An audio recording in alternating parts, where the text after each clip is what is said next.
kapatid! Para po sa mga mami dyan, hanap nyo ba ang iba't ibang abubot sa bahay? Nako, ito pong ibibida kong negosyante, minana pa sa kanyang mga magulang ang kanyang negosyo. At ang tanong, ang bidang produkto, syempre, proudly Pinoy Handicrafts. Kita tayo kasama ang owner ng Filipinas Artesanias na si Marife Garing. Good morning, ma'am! Good morning. Good morning po. Yan. Good morning, kapatid. Thank you for joining us today. Naku, ang dami niyo pong dala dito ng mga abubot, ang tawag dito, ng mga anik-anik na pwedeng ipangregalo, pwedeng i-display sa bahay. Pero syempre, unang tanong muna dito, kailan at paano ba nagsimula ang inyong negosyo?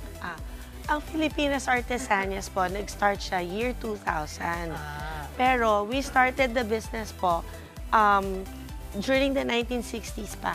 Yun yung sa mama mo? Yung sa mami ko. Oo. So, ito po, parang expansion na lang po siya. Oo, ikaw na yung nagtuloy, Opo. no? So, ano yun? Ano ba yung sekreto? Kasi, of course, marami tayong mga business na nakikita dyan.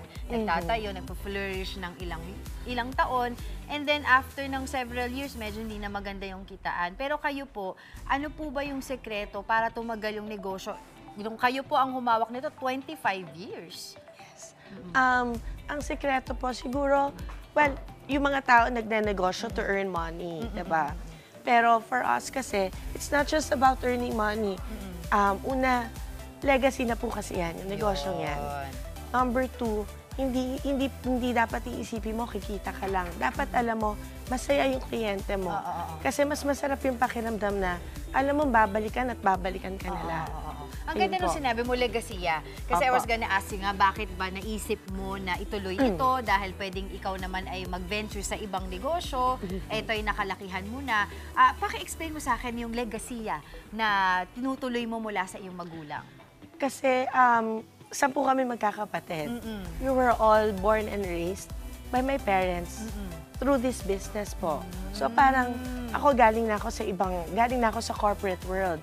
But I decided na ituloy na lang to kesa magtrabaho ko para sa ibang tao. Tama. Tutuloy ko na lang to. Tama. Ang ganda naman ng kwento sa likod nitong negosyo na to na napakatagal na.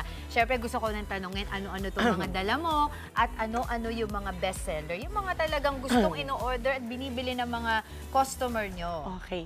Ito po, lalagyan ng mga glass or more of kitchen organizer. Okay, oo. Yan. Tapos? Madalas siyang bilhin, pang regalo, as well as this Ito, table runners. Table runners. Yeah. Oo. Set of placemats. Okay. Opo. Ito po mga kapis. Pakita natin, ha? Ito yung mga placemat natin. Set of, 6, tama ba? Yes, ma'am. 6 siya. Tapos ito ang ating table runner. Ito yung nilalagay sa gitna ng lamesa natin. And of course, itong mga kapis na ito, pwedeng itago para sa Pasko ngayong taon. Opo. Oo. Actually, hanggang ngayon, nabibili pa rin siya. Dinadala nila abroad. Oo. Kamusta naman po yung kitaan natin sa mga ganitong klaseng negosyo?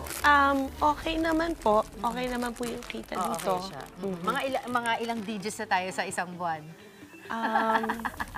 Oo. Hindi niya pa makahabulin. Joke lang. Pero eto ha, nakita ko to kanina nung nakahain ito yung ginahanda nila. Yes. Sabi ko, ang ganda naman itong mga coasters na to. Talagang Pinoy na Pinoy yung datingan.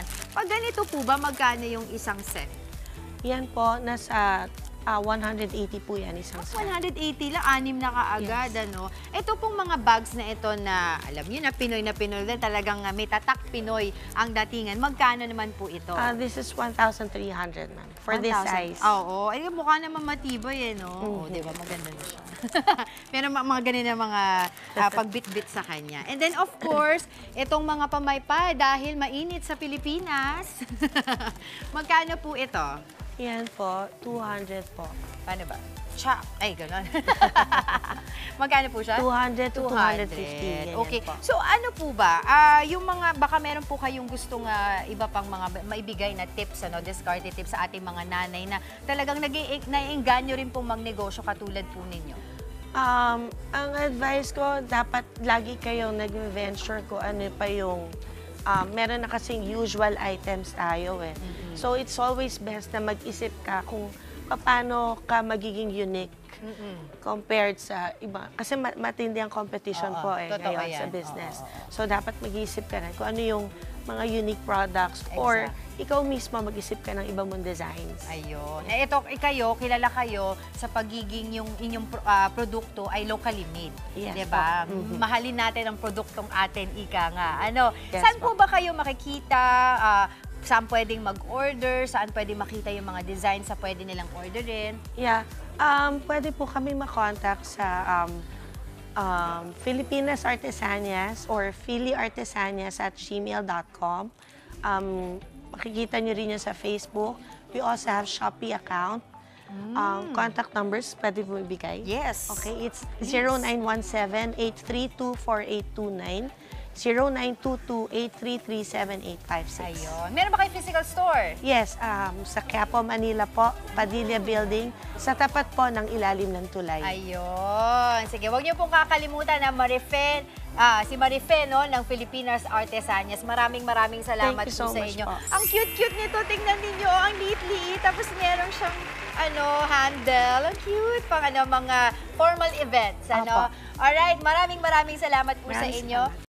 Mga kapatid, Dimples Romana po, kumpletuhin ang inyong umaga ng mga kwentong puno ng inspirasyon. Salubungin po ang bawat araw ng may ngiti at pag-asa. Kaya't mag-subscribe na po at mag-follow na sa aming social media pages ng News 5.